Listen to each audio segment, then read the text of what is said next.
As with most financial products, traders of derivatives eventually began to meet in common locations and to standardize the contract features that they would trade to ultimately simplify the functioning of the market and enable easier hedging. The most commonly standardized features, of course, being things like delivery date and location, the quantity of goods, the quality, etc.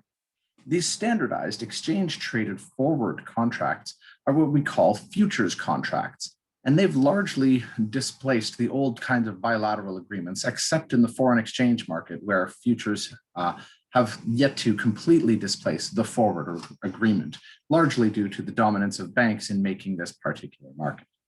Even options are now largely standardized and exchange-traded throughout most of the modern world. They are still available as an OTC contract that can be specialized, but for the most part, people have moved towards trading standardized versions of contracts, options, or futures. Now, at a derivatives exchange, whether this is an options exchange or a futures exchange, it's the exchange itself that acts as both market maker and the central clearing counterparty, buying and selling contracts and adjusting prices to help match the supply and demand for delivery at various points in time. When we're looking at derivatives specifically related to commodities, for instance, the London Metal Exchange, we note that the exchanges maintain very large warehouses and storage facilities, which ultimately enable physical settlement of these commodity trades. It also allows them to act, as mentioned earlier, as a clearinghouse for the various parties that are involved. Now, when you are using futures to establish a position, there's generally a great deal of leverage involved because only a small amount of the money associated with your position actually has to be paid up front. Remember, this is in contrast to a forward agreement where no money changes hands up front, only at final delivery date. So in this sense, the margin requirements of a futures exchange actually help to limit the possibility of a default. In addition to having an initial margin requirement, there's also a process in place at derivatives exchanges whereby prices are marked to market on a daily basis, meaning that any profits or losses gained accrued onto the investor's position are matched against their equity amounts on a daily basis. And this prevents particularly large losing positions from simply building up without being limited on a regular daily basis. So it's worth noting that we do have somewhat better risk control techniques by centralizing all of the trading through a single central clearing counterparty. This allows the exchange to set margin requirements. It allows the exchanges to credit people's gains and losses on a regular basis.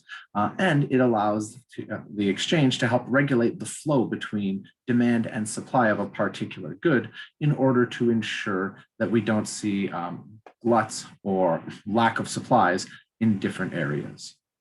Interestingly enough, the first futures market developed in Japan in the 17th century. What's particularly notable about this is that in the time period when this futures market began to develop, around 1650, the Dutch were the only country that was allowed, or the only European country allowed to trade with the nation of Japan. And just 13 years before the foundation of the Yodoya rice market that would eventually grow to become the Dojima rice exchange in 1697, we see that just 13 years after the bursting of the tulip bubble, that the Japanese, who are trading with the Dutch, create a particularly clever solution to the chain of forward contracts that had caused so much problems with their trading partner. So this beginning of these futures trading with a centralized counterparty really becomes the work of wealthy merchant Okamoto Kotomasa, also known as Yodoya Subremon, because of his particular role in establishing the rice market at Yodoya. Ultimately, this particular financial entrepreneur ran afoul of the government. He had made substantial loans to certain lords and samurais. And ultimately, when he tried to call these loans in 1719, the government simply stripped him of all of his wealth and forgave all of the various debts. Nonetheless, Okamoto's rice market lived on.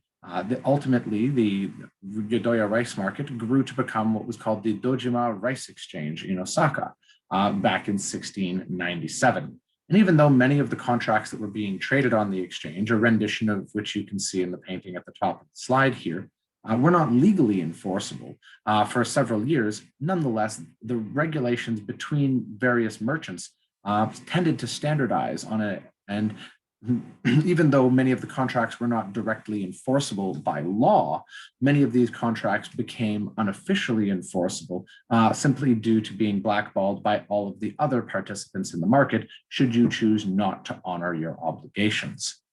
Nonetheless, we do see that there is a formalization of the rules that take place at the Dojima Rice Exchange in the early 1700s. A particular revolutionary step for it occurs when the government moves in to seize control of the exchange in 1773.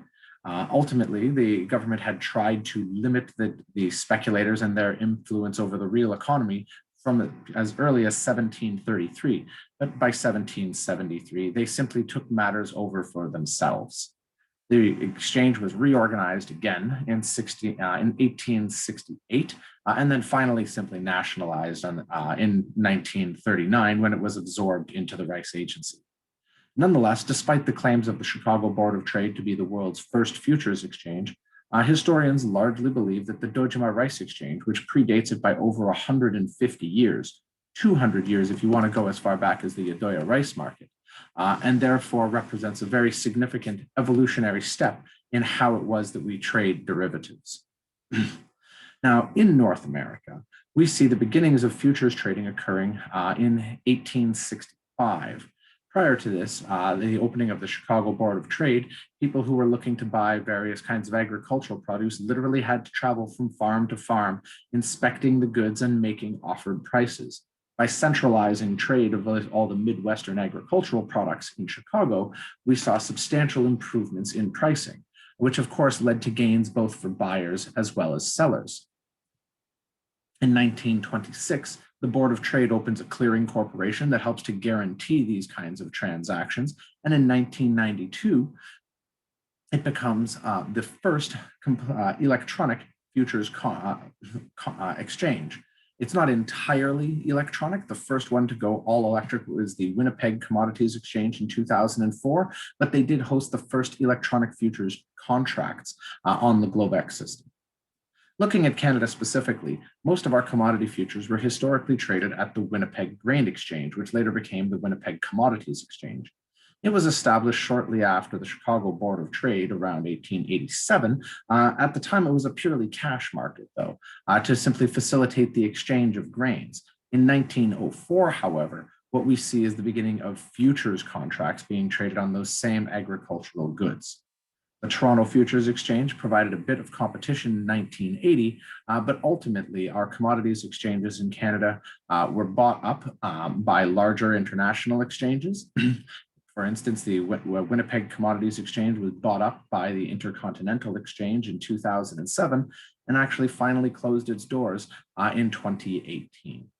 So what we note here is that over time, we've seen some evolution in the technology that's being used to trade commodity-based derivatives. While first we started off with forward contracts going back as far as thousands of years, what ultimately occurred was that after the tulip bubble, there seemed to be a notion that simply having chains of counterparties could ultimately be problematic for hedgers, and thus they would all be better served by using a central clearing party that would act as market maker, which is effectively a futures exchange. And this led the way to substantial improvements in risk management for firms across the world.